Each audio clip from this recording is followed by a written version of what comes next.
Corporation sir.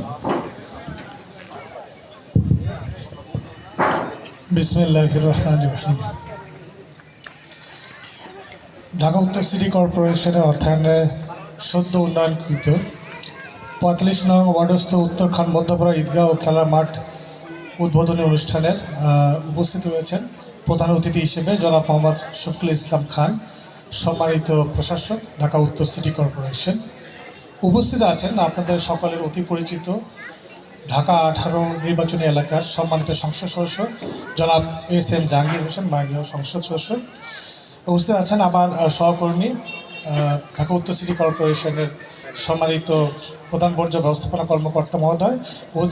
উপস্থিত আছেন আমাদের প্রধান প্রকৌশলী মহোদয় এবং পরিবেশ সার্কেলের বিভিন্ন কর্মকর্তা, এবং আমার সম্মুখীনে উপস্থিত রয়েছেন ৩৫ নং ওয়ার্ডস্থ সম্মানিত ওয়ার্ডবাসী, সম্মানিত সুধী এবং প্রিন্ট ও ইলেকট্রনিক মিডিয়ার সদস্যবৃন্দ, সবাইকে আসসালামু আলাইকুম। আমি সভাপতি হিসেবে আমার দায়িত্ব হচ্ছে আপনাদের সবাইকে জানানো, ধন্যবাদ জানানো, এইটুকুই আমার কাজ। তবে এই কাজের সাথে সাথে আমি যে জিনিসটা একটু উল্লেখ করতে চাই,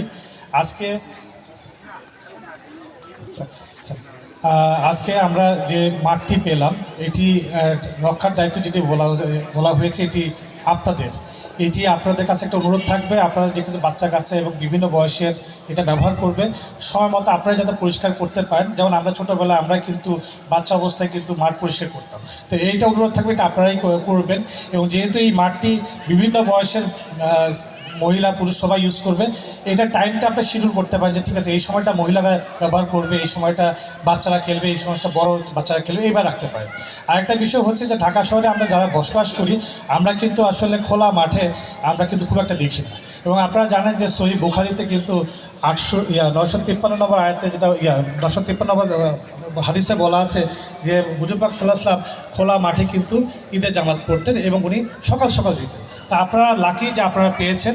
আপনাদের কাছে অনুরোধ থাকবে এর যে সৌন্দর্যতা যেটা আমরা দেখতে পাচ্ছি, এটা যেন অক্ষুণ্ণ রাখতে পারেন, সেটার প্রতি একটা থাকবে। আরেকটি বিষয় হচ্ছে যে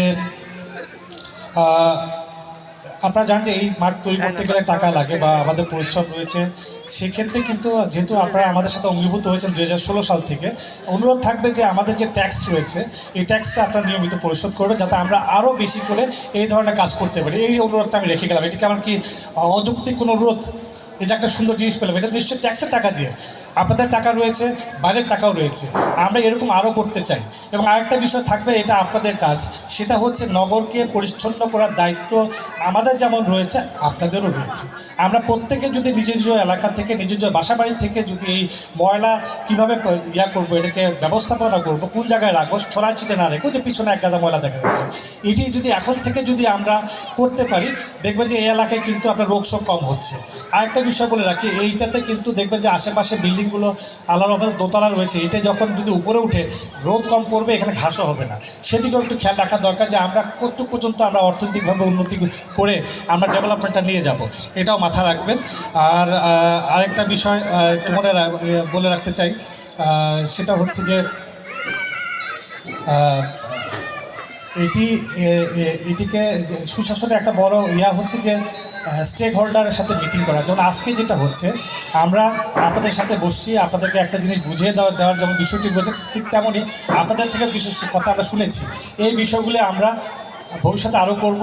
আপনাদের সাথে উন্নয়নে যতগুলো বিষয় আসবে, আমরা এইভাবে আপনাদের সাথে বসে একসাথে আমরা কাজ করবো, যেমনটি আমাদের সম্মানিত সংসদ সদস্য বলেছেন। পরিশেষে আমি আর বক্তব্য বাড়াবো না, আমাদের স্যারে আরও কাজ রয়েছে। আপনাদের সকলকে অগ্রিম ঈদ মোবারক জানিয়ে আমার বক্তব্য শেষ করছি। সবাইকে ধন্যবাদ। আসসালামু আলাইকুম।